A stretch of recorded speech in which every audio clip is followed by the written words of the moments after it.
Talofa and konnichiwa, greetings from SPREP here in Pia Samoa. My name is Kosi Latu, Director General of SPREP. Let me first of all thank the organizers for inviting SPREP to make a contribution to this very important symposium. I want to acknowledge Mr. Noboru Kamitani, the Parliamentary Vice Minister of the Environment for Japan. Can I also acknowledge Dr. Novizal Taha, Director of Solid Waste Management, Ministry of Environment and Forestry of Indonesia. And can I also acknowledge Mr. Ganesh Shah, former Minister of Environment, Science and Technology and advisor to the Society of Environmental Engineers of Nepal. Distinguished guests, ladies and gentlemen, thank you to all the partners of the 7th 3R International Scientific Conference on Material Cycles and Waste Management. I'd like to make reference to the Japan Society of Material Cycles and Waste Management, the Korean Society of Waste Management, Society for Solid Waste, the Chinese Society for Environment Science, and NIAS Kimutku Collaboration Research Laboratory. Let me start off by saying that we want to also recognize and we join the international community in remembering the people of Japan who lost their lives on that fatal day on the 11th of March 2011, exactly 10 years ago when a strong earthquake hit the Pacific coast of Tohoku with a magnitude of 9.1. We want to again convey our condolences to all the families who lost loved ones, and we want to reassure you that we are with you in remembering your loved ones. As many of you are aware, the Pacific region is a very vulnerable region to tropical cyclones. This is due to either man-induced activities or natural disasters. In the last decade, we have seen an intensification of tropical cyclones occurring in the Pacific region. These tropical cyclones are creating significant damage to our vulnerable region.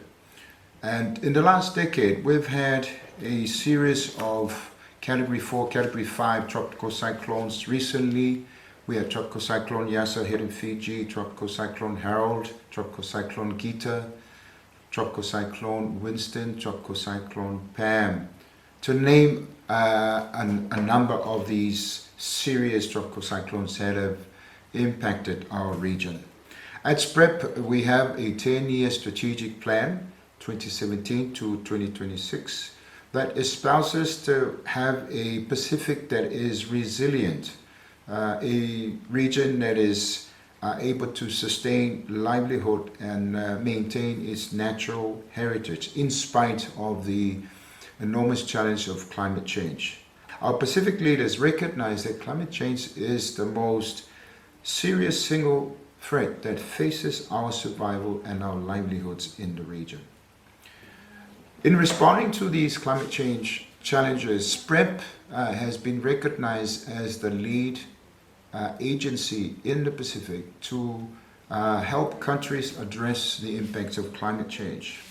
And in the last couple of years, our agency has increased and strengthened our engagement and support to our Pacific community of vulnerable countries. And we've done this through a number of ways. And one of this is the establishment of the Pacific Climate Change Center in 2019, which is housed here at the headquarters of SPREP in Apia, Samoa. The Pacific Climate Change Center, which is funded and supported through the generosity of the government of Japan and also the government of Samoa, has been very critical in helping Pacific Island countries look at exploring ways, innovative solutions, and creating a coherent approach to addressing this very serious challenge of climate change.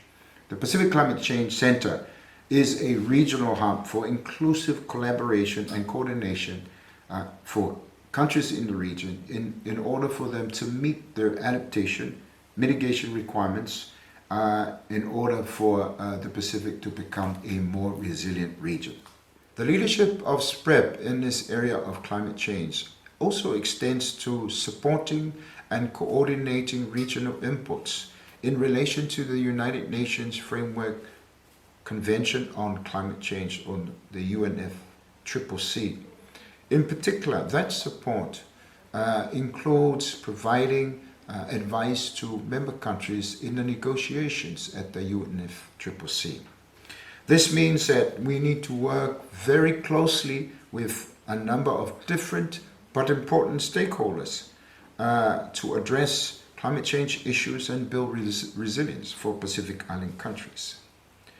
The next important issue which I like to address is the nexus or the relationship between climate change and oceans. These two issues are priority issues for our countries. The Pacific is 98% ocean and 2% land. And so there are many issues, many challenges that are faced by the Pacific that also relate to oceans. And so the relationship between the two priorities of climate change and oceans is a very important one, and has been recognized by our leaders as an important priority issue for discussions at the UNFCCC. For this reason, it is vital that we secure investments and attract support for the protection of our oceans, and in particular our marine biodiversity, from the threats of human beings, from the threats that we receive from invasive species, from the threats of marine pollution that are created by pollutive land-based activities resulting from poor waste management activities of human beings. Over the last 20 years, there have been substantial assistance provided to the region through various investments from a number of different donors. I wish to acknowledge JICA for their ongoing support to the region, to our vulnerable community of islands on waste management through the J-PRISM projects. And we also want to acknowledge the support from the European Union through the Pathways Project, the United Nations Environment Programme, UNEP, for the GEFPAS project, all of which have helped to support our member countries in addressing waste management issues. SPREP has also managed to secure other ongoing support from for example, the EU through the Pathways Plus, the French AFD-funded Sustainable Waste Actions in the Pacific, and the upcoming UNEP-funded Jeff Islands project. And of course, we also have the Australian DFAT-funded Pacific Ocean Litter Project, or the POL. All of these are important opportunities for support to help countries address their waste management issues. Focus on support has mainly been on daily waste management issues, domestic issues, landfill issues.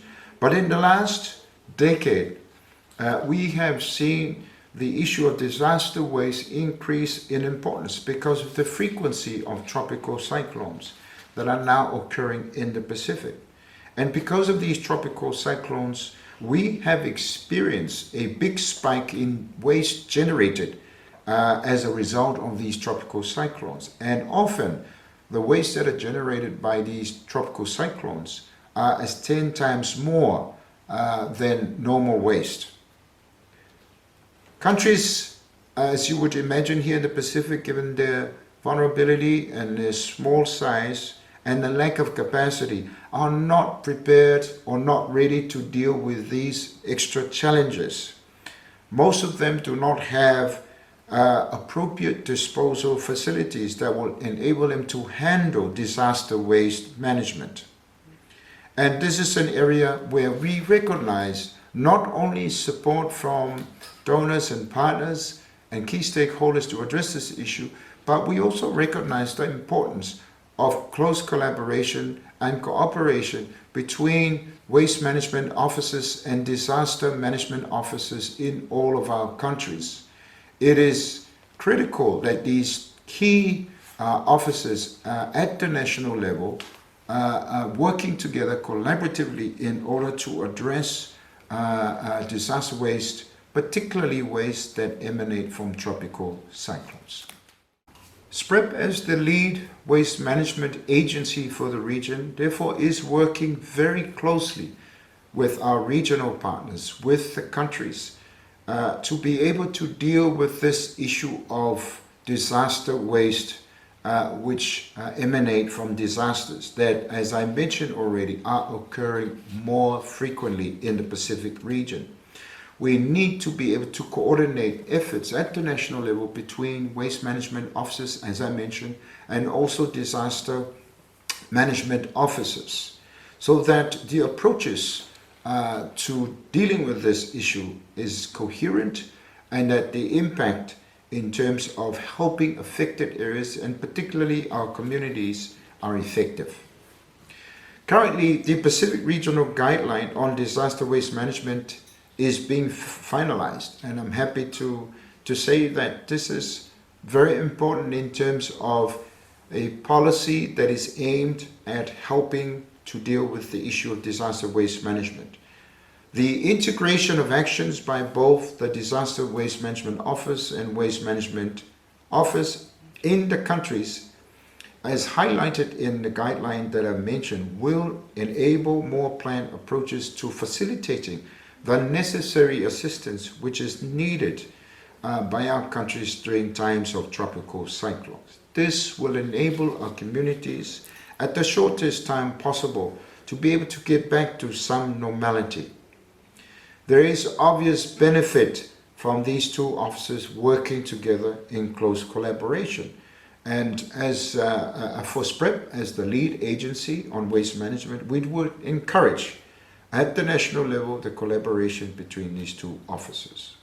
SPREP, JPRISM, and the University of Newcastle have also partnered to pilot the implementation of this guideline in one of our member countries, with the intent of building capacity of that country and extending capacity building throughout the region through the production and the use of a training handbook on disaster waste management.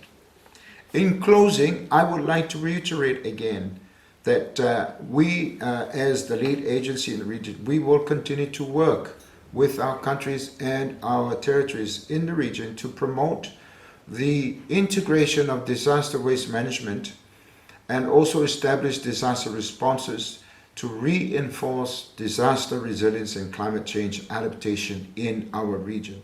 We urge our members and our partners to continue to recognize and strengthen the value of these partnerships in integrating disaster responses with waste management responses, so that the assistance that provided to affected countries is coherent and effective, and therefore will ensure a resilient and sustainable environment for our Pacific communities. I wish you well in this conference, and once again thank you for inviting SPREP to say a few words. And can I say arigato gozaimasu, and we look forward to fruitful exchanges of experience and knowledge at this important webinar. Thank you. Bye for time.